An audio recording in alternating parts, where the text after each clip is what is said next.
Student. My name is Gulsha and today we are discussing most important SI unit in physics. So you know very well, very helpful and important SI unit in physics in 2024 for Reconduct MDCAT 2024. So conduct from IBA Sakhar.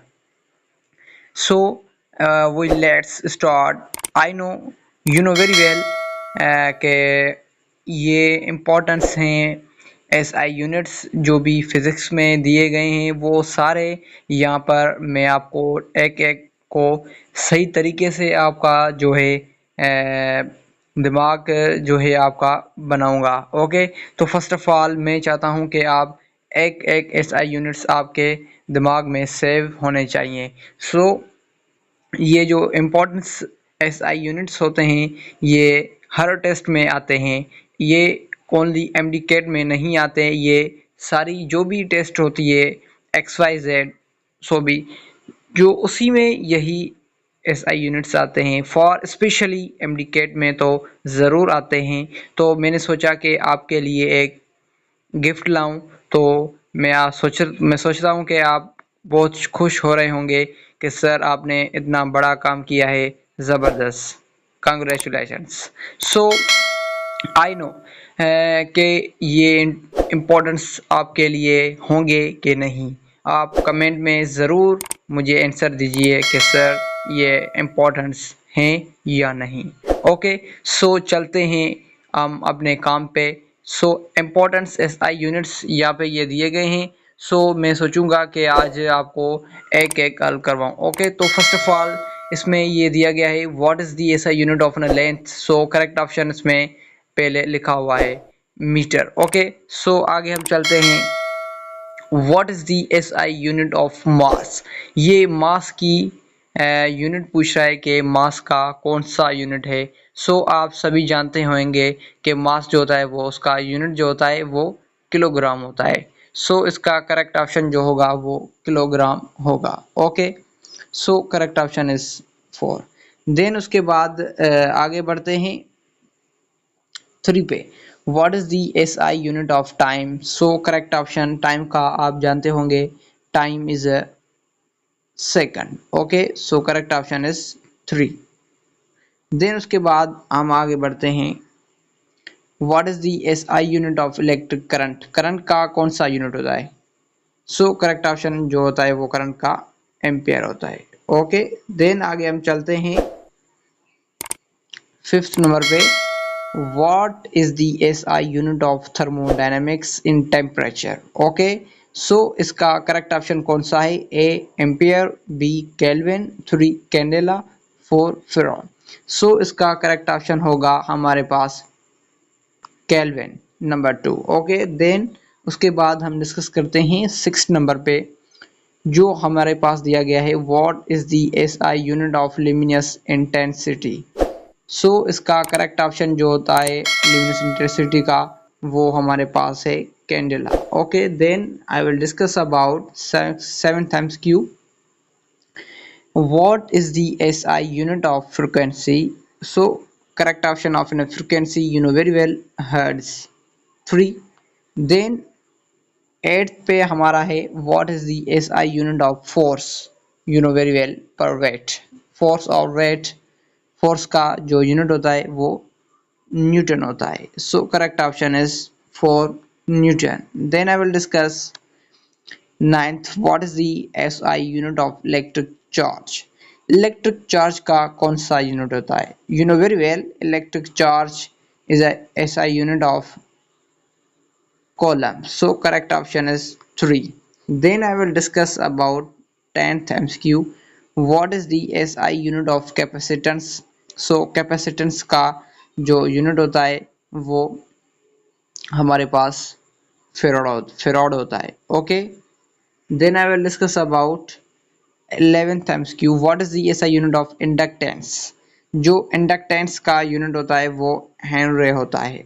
Then उसके बाद हम discuss करते हैं what is the SI unit of electrical conductance। so electrical conductance का जो unit होता है वो ए सीमेंस होता है। देन उसके बाद हम डिस्कस करते हैं 13 MCQ. What is the SI unit of resistance or impedance or reactance? सो इसका जो करेक्ट ऑप्शन होता है रेजिस्टेंस का एंड रिएक्टेंस का, so correct option is B, ohm. Ohm is a unit of resistance. Okay, then I will discuss about 14 MCQ. What is the SI unit of magnetic flux density? What is the SI unit of magnetic flux density? Magnetic flux पूछ रहा नहीं, magnetic flux density पूछ रहा है. सो यहाँ पे ये option हुआ होता तो इसका आंसर क्या होता? तो मैं आपको एक समझाता हूँ कि मैग्नेटिक फ्लक्स यहाँ पे ये पूछ रहा है कि ये इस पे ये मैग्नेटिक फ्लक्स यहाँ पे ये दिए गए है. ओके, ये मैग्नेटिक फ्लक्स यहाँ पे डेंसिटी दिया गया है, तो इसका करेक्ट ऑप्शन कौन सा होगा? टेस्ला होगा. आप पूछ रहे होंगे सर कैसे? तो ये मैग्नेटिक फ्लक्स डेंसिटी पूछ रहा है, न कि मैग्नेटिक फ्लक्स. यहाँ पे ये मैग्नेटिक फ्लक्स ओनली पूछ रहा होगा ना, तो इसका करेक्ट ऑप्शन जो है वो हमारे पास वेबर होगा. ओके, ये लेकिन ये पूछ रहा है मैग्नेटिक फ्लक्स डेंसिटी, तो इसका करेक्ट ऑप्शन जो होगा ना वो हमारे पास टेस्ला होगा. Okay, so correct option is Tesla, न कि Weber. Okay, so correct option is Tesla. Then आगे हम बढ़ते हैं कि 15 पे what is the SI unit of magnetic flux. यहाँ पे ये मैग्नेटिक फ्लक्स का यहाँ पे जिक्र हुआ कि कौन सा यूनिट होता है हमारे मैग्नेटिक फ्लक्स का. सो मैग्नेटिक फ्लक्स का हमारे पास जो है वो वेबर होता है. So is a correct option is weber, न कि यहाँ पे ये हुआ होता कि मैग्नेटिक फ्लक्स डेंसिटी यहाँ पे लगा होता, तो डेंसिटी का डायरेक्टली प्रोपोर्शनल होता टेस्ला पे. सो करेक्ट ऑप्शन को टेस्ला होता, लेकिन ये पूछ रहा है मैग्नेटिक फ्लक्स ओनली, तो मैग्नेटिक फ्लक्स का जो ऑप्शन होगा करेक्ट वो होगा weber. So correct option is weber. Okay, then हम आगे बढ़ते हैं 16 MCQ पे. What is the SI unit of power radiant flux. Power का यूनिट जो होता है वो जूल होता है, आप सभी जानते होंगे. सो करेक्ट ऑप्शन हो जो होता है वो हमारे पास जूल होता है पावर का. ओके, देन हम 16 पे आगे चलते हैं 17 पे. What is the SI unit of radio activity. Okay, so radio activity का कौन सा यूनिट है? यहाँ पे ये पूछ रहा है कि SI unit of radio activity. Okay, radio activity का जो यूनिट होता है वो होता है हमारे पास बैकवर्ड. ओके, न कि लेमन होता है, न कि फॉरवर्ड, न कि column. So correct option is backward. Then हम आगे बढ़ते हैं 18 पे. What is the SI unit of angle. यहाँ पे ये पूछ रहा है कि एंगल का कौन सा यूनिट होता है. सो एंगल का जो करेक्ट ऑप्शन होता है वो होता है रेडियन, न कि ये और न कि ये. सो करेक्ट ऑप्शन जो हमारे पास होता है वो होता है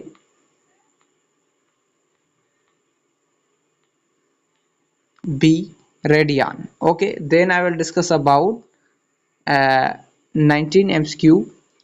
What is the SI unit of energy, work, heat? So energy, work, heat as a same work करते हैं. सो इसी का जो यूनिट होता है डायरेक्ट जॉल पे काम कर रहा होता है. ओके, देन उसके बाद हम आगे बढ़ते हैं. What is the SI unit of luminous flux. यहाँ पे ये ल्यूमिनस फ्लक्स का पूछ रहा है, न कि ये पूछ रहा है.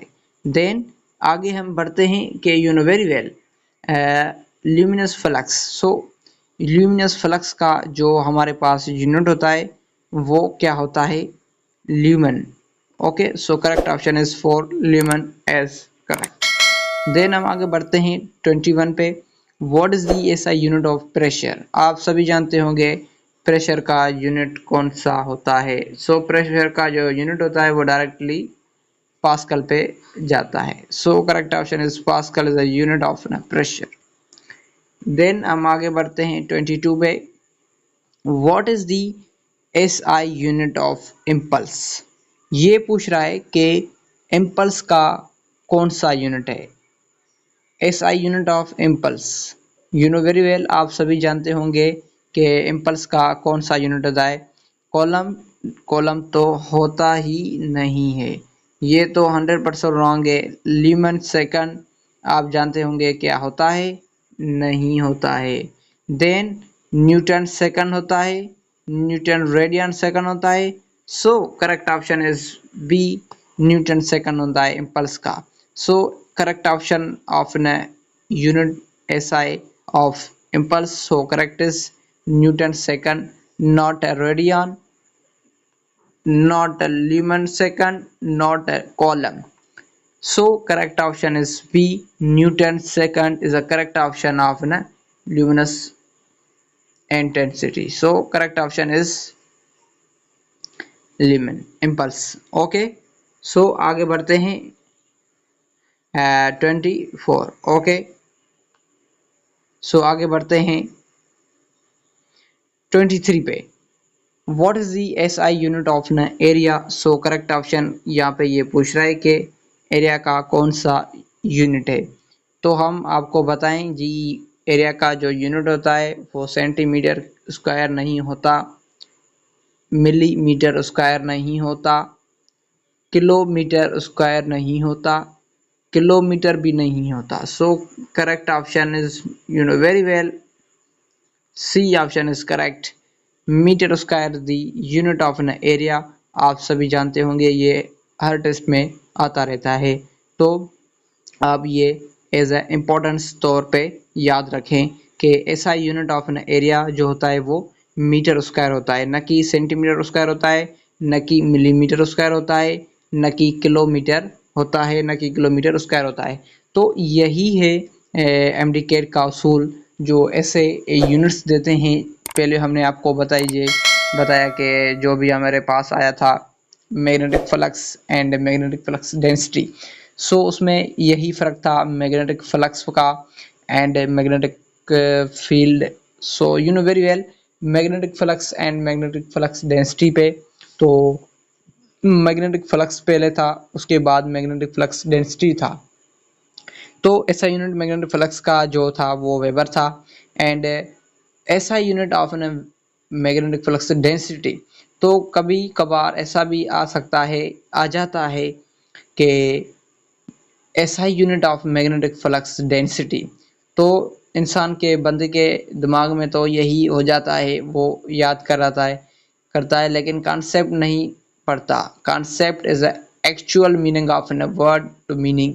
ओके, सो आप जब भी कोई चीज़ पढ़ें तो कॉन्सेप्चुअल पढ़ें, नॉट रटाफिकेशन। सो आई सजेस्ट यू कि आप जो भी चीज़ पढ़ें अपने कॉन्सेप्ट से पढ़ें, ताकि आपका जो है चीज़ वो सारी ज़िंदगी आपके मेमोरी में स्टोर हो जाए, आपके दिमाग में जो भी स्टोर हो जाए, जो भी आपके दिमाग में लोब है, थैलेमस, जो भी आपकी मेमोरी को स्टोर करता है, long term as a short term भी। Okay, so you know very well, I know कि आप भी यही सोच रहे होंगे कि सर आप तो बहुत अच्छी बात बता रहे हैं। ओके, सो मैं यही बात आपको कहना चाहता हूं कि आप जब भी कोई चीज़ पढ़ें तो अपने कॉन्सेप्चुअल से पढ़ें। Okay, then I will discuss about the last MCQ। यहाँ पे ये दिया गया है कि 24 what is the SI unit of surface tension. यहाँ पे ये पूछ रहा है कि SI यूनिट कौन कैसा होता है और किस काम से काम का होता है। SI units of an surface tension, surface tension का कौन सा यूनिट होता है। तो आप सभी जानते होंगे कि न्यूटन पर मीटर स्क्वायर होता है। नहीं जी, ये तो हो ही नहीं सकता, लेकिन आगे हम बढ़ते हैं, यही तो हो ही नहीं सकता।